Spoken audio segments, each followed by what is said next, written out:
The very first question is, a solution turns red litmus into blue. Its pH likely to be. एक solution है जो red litmus को blue में turn कर देता है, तो इसका pH क्या होगा? अच्छा, litmus की बात करेंगे तो litmus कितने टाइप के होते हैं? 2 टाइप के होते हैं। एक होता है रेड लिटमस पेपर, एक होता है blue litmus paper.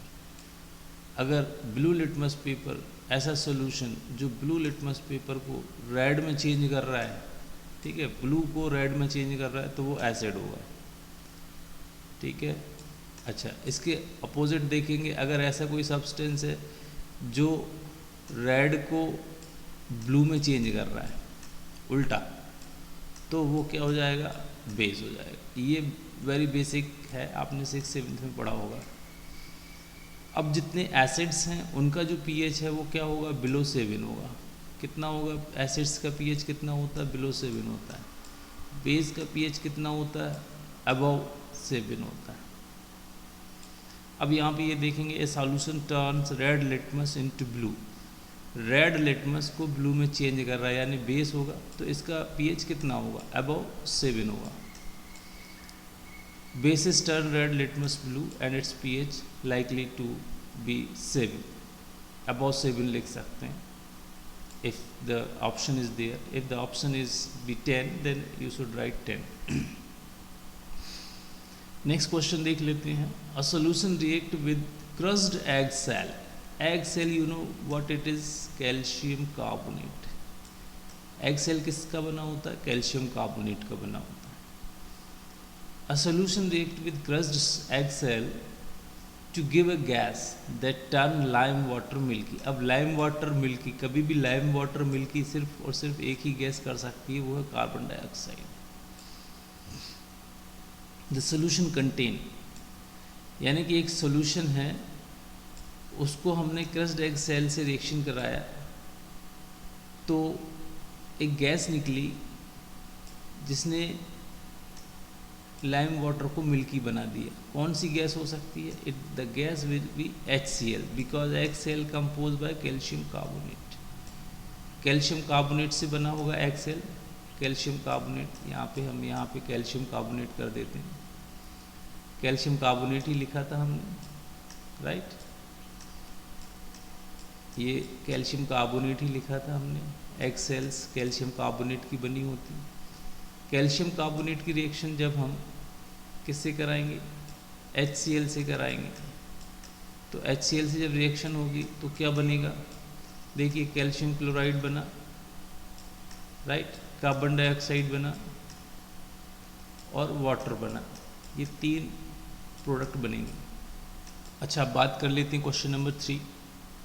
10 ml solution of NaOH is found to be completely neutralized by 8 ml of given solution of HCl.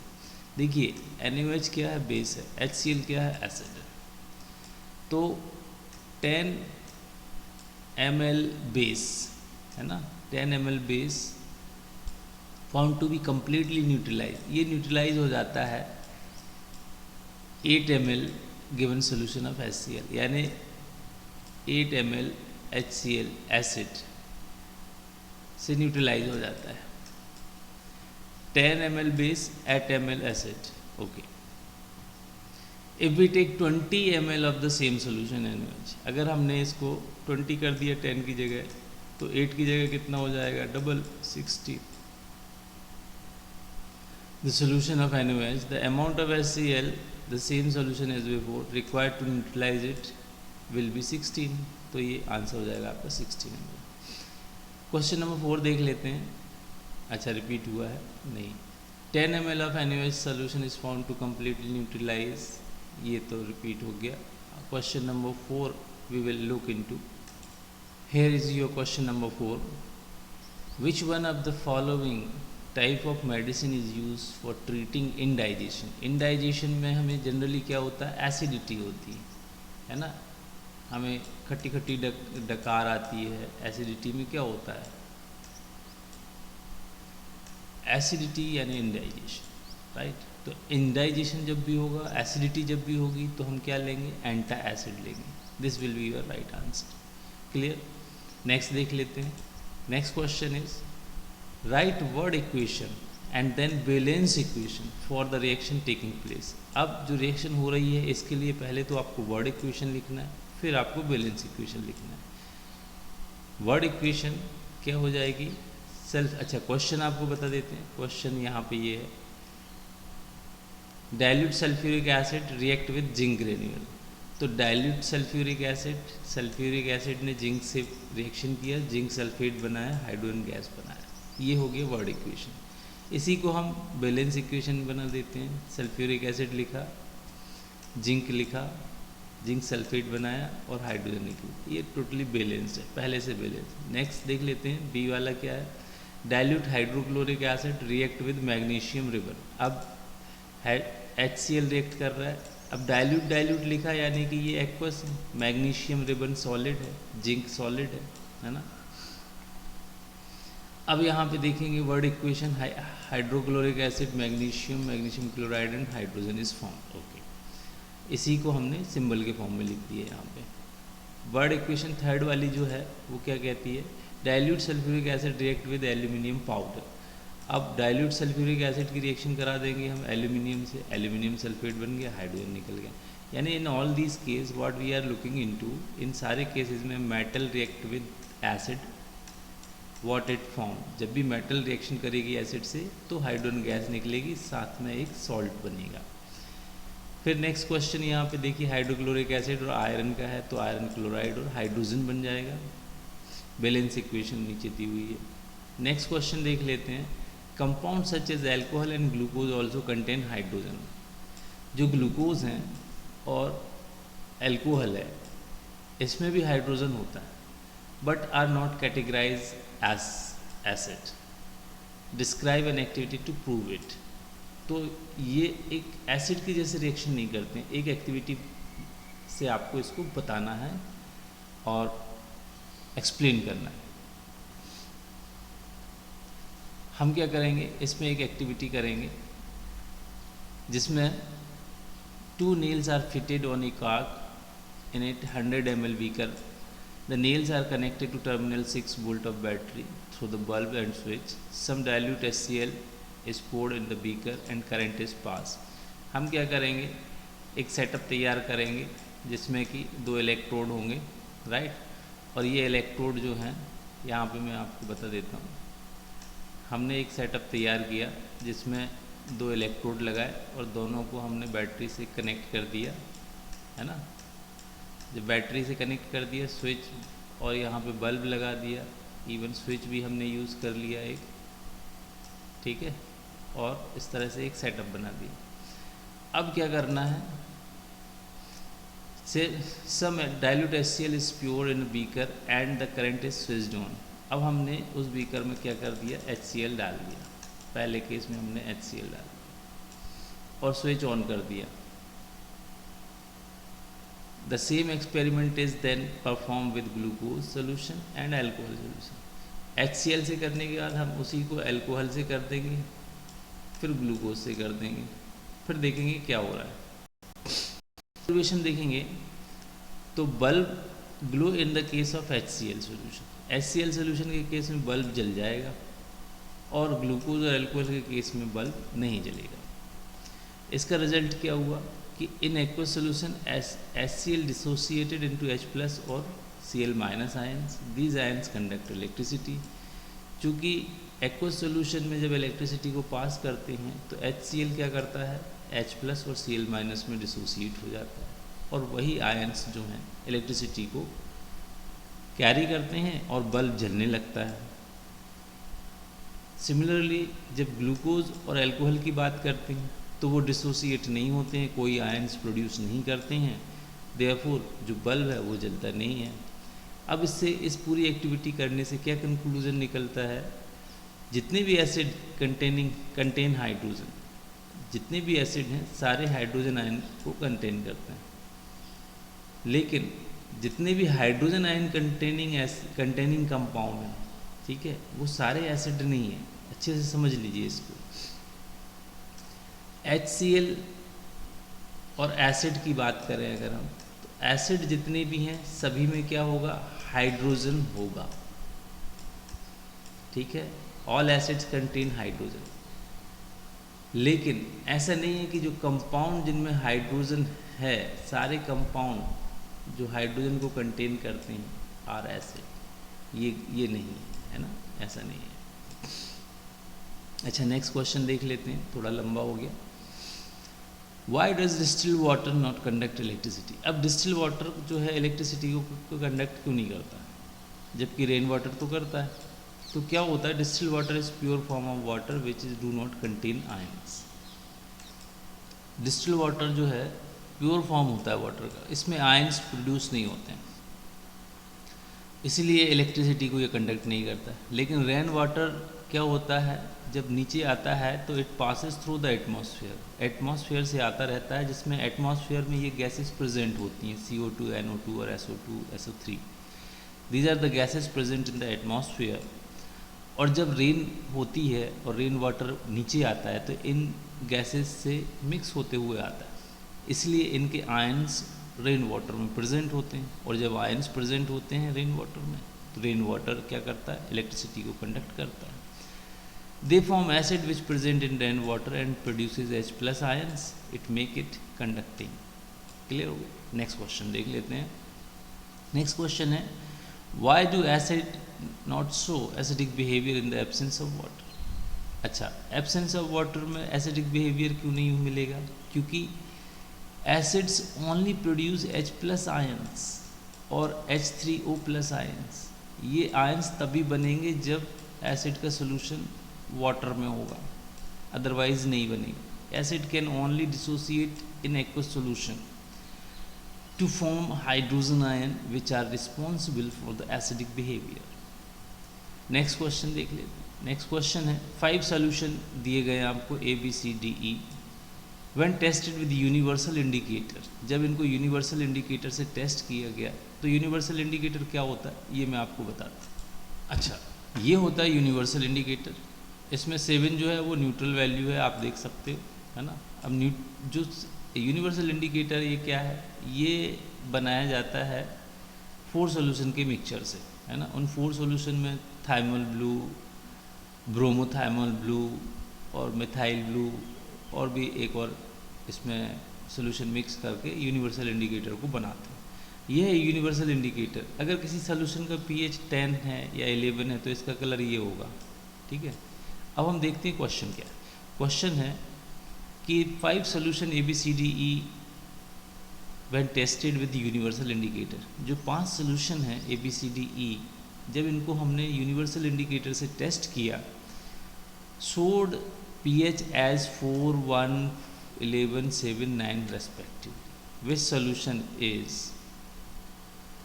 तो ये जब टेस्ट किए गए तो इनका pH इतना दिखाया। अब आपको बताना है कि कौन सा सॉल्यूशन न्यूट्रल है। न्यूट्रल सॉल्यूशन कौन सा होगा, जिसका pH 7 होगा, ठीक है। तो 7 pH किसका है, ABCD, D वाले का 7 है तो ये न्यूट्रल हो गया, है ना। फिर है स्ट्रॉन्गली एल्कलाइन, यानी बेसिक कौन होगा, जिसका pH सबसे ज़्यादा होगा। सबसे ज़्यादा किसका pH है, 4, 1, 11, 7, 9 में, तो 11 सबसे ज़्यादा है, यानी ABC सॉल्यूशन जो है वो सबसे ज़्यादा बेसिक होगा। फिर है स्ट्रॉन्गली एसिडिक, जिसका pH सबसे कम होगा, तो B का pH सबसे कम दिख रहा है यहाँ पे, तो B हो जाएगा स्ट्रॉन्ग एसिडिक। फिर वीकली एसिड, जिसका pH 7 से तो कम हो लेकिन 1 से ज़्यादा हो, तो ऐसा क्या है, 4 है, ये क्या हो जाएगा, वीकली एसिड हो जाएगा, सॉल्यूशन नंबर A। और वीकली एल्कलाइन क्या होगा, 7 से तो ज़्यादा होगा लेकिन 14 से कम होगा, तो of course only 1 choice left, that is 9। Okay, अब है the pH can be arrange in the increasing order of the concentration of the hydrogen ion. अब हाइड्रोजन आयन की कॉन्सेंट्रेशन के बेस पे हम इसको ऐसे लिख सकते हैं, increasing order of hydrogen ion concentration, ठीक है। हाइड्रोजन आयन यानी जो ज़्यादा एसिडिक होगा वो आखिरी में आएगा। इंक्रीजिंग ऑर्डर लिख रहे हैं यानी कम से ज़्यादा लिख रहे हैं, तो सबसे कम हाइड्रोजन आयन किस में होंगे, बेसिक सॉल्यूशन में, फिर वीक बेसिक में, फिर न्यूट्रल में, फिर वीक एसिड में, और फिर स्ट्रॉन्ग एसिड को लिखेंगे। नेक्स्ट क्वेश्चन देख लेते हैं। Equal length of magnesium ribbon are taken in a test tube A और B। दो टेस्ट ट्यूब है जिसमें हमने एक सी लेंथ का मैग्नीशियम रिबन ले रखा है। Hydrochloric acid is added to test tube A while acetic acid is added to test tube B. अच्छा, यहाँ समझ लेते हैं, दो टेस्ट ट्यूब ले रखी हैं, टेस्ट ट्यूब ए है और टेस्ट ट्यूब बी है, ठीक है। दोनों में मैग्नीशियम रिबन हमने डाल रखा है, ठीक है। अच्छा, पहले में हम HCl ऐड कर रहे हैं, दूसरे में हम एसिटिक एसिड ऐड कर रहे हैं। इतना क्लियर हुआ? आगे देखते हैं question. Next part is, in which test tube will the fizzing occur more vigorously and why? The fizzing occurs strongly in a test tube A in which HCl is added. This is because HCl is stronger than acetic acid, generate more hydrogen ion, therefore HCl produce hydrogen gas at a faster rate due to which fizzing occur. तो यहाँ पे हम देखेंगे कि जब magnesium की reaction HCl से होगी तो HCl चूँकि एसिटिक एसिड से कैसा है, ज़्यादा स्ट्रॉन्ग है, ज़्यादा स्ट्रॉन्ग एसिड है, तो इसकी रिएक्शन फास्ट होगी। जब रिएक्शन फास्ट होगी तो हमें पता है मेटल की रिएक्शन जब एसिड से होती है तो हाइड्रोजन गैस प्रोड्यूस होती है ना।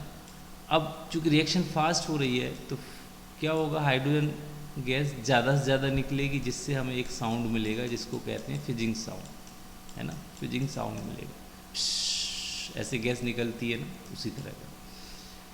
अच्छा, इसके अलावा इसमें हमें फिजिंग साउंड क्यों नहीं मिलेगा, क्योंकि ये जो है acetic acid as compare to HCl is weak, ये वीक है, तो इसमें हाइड्रोजन गैस प्रोड्यूस तो होगी लेकिन ऐसे आवाज़ करके नहीं होगी, शांति से निकलेगी, आराम से निकलेगी, ठीक है। आगे बढ़ते हैं। अभी नेक्स्ट क्वेश्चन है, fresh milk has pH 6।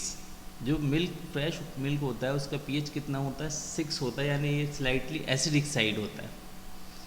How do you think the pH of will change as it turn into curd? अब बताइए कि अगर कर्ड बन गया है, ठीक है, तो pH किस तरफ शिफ्ट होगा, 6 to 14 की तरफ जाएगा या 6 to 1 की तरफ जाएगा? तो डेफिनेटली कर्ड क्या होता है, सॉर होता है टेस्ट में, यानी एसिड होता है उसमें, तो ये 6 से नीचे की तरफ जाएगा। The pH of fresh milk is 6 as it changes into curd. Curd में क्या प्रेजेंट होता है, कौन सा एसिड प्रेजेंट होता है, पता होना चाहिए, लैक्टिक एसिड, है ना। The pH will decrease because curd contain lactic acid, which reduce the pH. Lactic acid present होगा जिससे pH reduce हो जाएगा। अच्छा, नेक्स्ट क्वेश्चन देख लेते हैं। Milkman adds a very small amount of baking soda to fresh milk. Milkman क्या करता है कि बेकिंग सोडा ऐड कर देता है फ्रेश मिल्क में, तो हमें बताना है कि ऐसा वो क्यों करता है। देखिए, बेकिंग सोडा का फार्मूला क्या होता है आपको पता होना चाहिए, सोडियम बाइकार्बोनेट, सोडियम बाइकार्बोनेट। अब सोडियम बाइकार्बोनेट में ये एक सॉल्ट है, लेकिन इसका नेचर क्या है, इसका नेचर है बेसिक नेचर का होता है। क्यों होता है, due to presence of sodium, simple. अच्छा, अब जब मिल्क में इसको ऐड करते हैं तो मिल्क का pH तो 6 है, लेकिन जब हमने थोड़ा सा अमाउंट में सोडियम बाइकार्बोनेट ऐड कर दिया तो pH किस तरफ शिफ्ट हो जाएगा, 6 से स्लाइटली 14 की तरफ, है ना। 6 से 7 हो जाएगा, 7.4, 7 to 8 हो जाता है उसका pH। अब ये बेसिक हो गया, अब बेसिक हो गया तो किस में चेंज नहीं होगा, ये कर्ड में चेंज नहीं होगा, लैक्टिक एसिड में चेंज नहीं होगा, है ना। He added soda to shift the pH of the milk from 6 to slightly alkaline because to keep the milk fresh for longer time as baking soda is basic in nature. Clear हो गया। फिर दूसरा reason इसमें लिखना है, it will take more time to form curd. Curd जल्दी नहीं बनेगा क्योंकि कर्ड का pH कितना होगा, 6 से नीचे जाएगा। The pH of the milk increased by adding baking soda. Lactic acid which produced in milk is neutralized by excess of base. अब नेक्स्ट क्वेश्चन देख लेते हैं। Question number 13, plaster of Paris should be store in moisture proof container. अब moisture proof container में हम plaster of Paris को क्यों रखते हैं, एक्सप्लेन करना। देखिए, प्लास्टर ऑफ पेरिस का फार्मूला होता है कैल्शियम सल्फेट डॉट ½ राइट। अगर ये मॉइस्चर से रिएक्शन कर जाता है, यानी मॉइस्चर यानी वाटर से रिएक्शन कर जाता है, तो ये कन्वर्ट हो जाता है कैल्शियम सल्फेट डॉट (2H2O में, जिसको कहते हैं जिप्सम। ये कैसा होता है, ये हार्ड होता है, है ना, ठीक है, हार्ड होता है। तो जैसे ही ये मॉइस्चर के संपर्क में आता है, मॉइस्चर कंटेंट के टच में आता है, वैसे ही ये क्या करता है, ये हार्ड हो जाता है। इसीलिए इसको हार्ड होने से बचाने के लिए हम क्या करते हैं, हम इसको स्टोर करते हैं मॉइस्चर प्रूफ कंटेनर में, एयर टाइट कंटेनर में। It is stored in airtight container because when it gets exposed to air it becomes hard gypsum। तो जिप्सम और पीओपी यानी प्लास्टर ऑफ पेरिस, बहुत इजी फार्मूला है। Plaster of Paris में क्या होगा, जो नंबर ऑफ वाटर है वो हाफ हो जाएगा, और जिप्सम में क्या हो जाएगा, नंबर ऑफ वाटर मॉलिक्यूल्स जो है वो 2 है, बाकी कैल्शियम सल्फेट दोनों में कॉमन है। अच्छा, अब नेक्स्ट क्वेश्चन देख लेते हैं, व्हाट इज न्यूट्रलाइजेशन रिएक्शन। बिल्कुल इजी है, when acid react with base gives salt plus water, this is neutralization reaction. अच्छा, ये रिएक्शन एक्सोथर्मिक भी होती है क्योंकि इसमें हीट निकलती है ना, एक्सोथर्मिक, ये याद रखेंगे, एक्सोथर्मिक भी होती है। कोई भी एक बेस ले लेना है जिसमें OH लगा होता है, एक एसिड ले लेना है, सॉल्ट और वाटर बना देना है, एग्जाम्पल के। लास्ट क्वेश्चन देख लेते हैं, give two important usages of washing soda and baking. अच्छा, वॉशिंग सोडा कहाँ यूज़ होता है, वॉशिंग सोडा का पहले तो फार्मूला समझ लीजिए। वॉशिंग सोडा का फार्मूला होता है सोडियम कार्बोनेट, ऐसे सोडियम कार्बोनेट लिख लेंगे और इसमें 10 मॉलिक्यूल्स ऑफ वाटर लगा देंगे, ठीक है। अब ये 10 मॉलिक्यूल्स ऑफ वाटर क्या है, ये वाटर ऑफ क्रिस्टलाइजेशन है। प्रीवियस वीडियो में मैंने इसको एक्सप्लेन किया हुआ है, आप जाके उसको देख सकते हैं। तो ये हो गया chemical formula of washing soda. अब इसका यूज़ क्या है, use to remove permanent hardness of water, water की जो हार्डनेस है उसको रिमूव करने में हम इसका यूज़ करते हैं। सेकेंड इसका यूज़ क्या है, it is use in glass, soap and paper industry, in industry में भी इसका यूज़ होता है। अब नेक्स्ट बात करते हैं बेकिंग सोडा। बेकिंग सोडा का केमिकल फार्मूला क्या है, सोडियम हाइड्रोजन कार्बोनेट या सोडियम बाइकार्बोनेट भी इसको बोलते हैं। ये कहाँ यूज़ होता है, baking powder is a mixture of baking soda and tartaric acid. Baking powder makes bread और केक फ्लफी। आप देखते हो भटूरे खाते हो, फ्लफी होता है ना, केक कैसा होता है, फ्लैफी होता है। ये क्यों होता है, क्योंकि बेकिंग सोडा बना लेते हैं, ठीक है। बेकिंग पाउडर किसका मिक्सचर होता है, बेकिंग सोडा और टार्टरिक एसिड, और बेकिंग सोडा का ये फार्मूला होता है, ठीक है। तो बेकिंग पाउडर में इसका यूज़ होता है और ये इसका मिक्सचर होता है, और ये क्या करता है, केक और ब्रेड वगैरह को फ्लफी बनाता है। अच्छा, सेकेंड इसका क्या इस्तेमाल होता है, सेकेंड इसका इस्तेमाल होता है सोडा एसिड फायर एक्सटिंग्विशर्स में। आपने देखा होगा बड़ी बड़ी जो गवर्नमेंट बिल्डिंग्स होती हैं या और दूसरी बिल्डिंग्स होती हैं, उसमें एक रेड कलर का क्या लगा रहता है, फायर एक्सटिंग्विशर्स लगा रहता है। उसके अंदर क्या भरा रहता है, उसके अंदर सोडियम बाइकार्बोनेट भरा होता है, ठीक है। ये एज ए फायर एक्सटिंग्विशर भी काम करता है। क्यों, क्योंकि जब ये रिएक्शन करता है एसिड के साथ तो कार्बन डाइऑक्साइड प्रोड्यूस करता है, और कार्बन डाइऑक्साइड क्या होती है, कार्बन डाइऑक्साइड एक फायर एक्सटिंग्विशर गैस होती है। So thank you so much, good luck.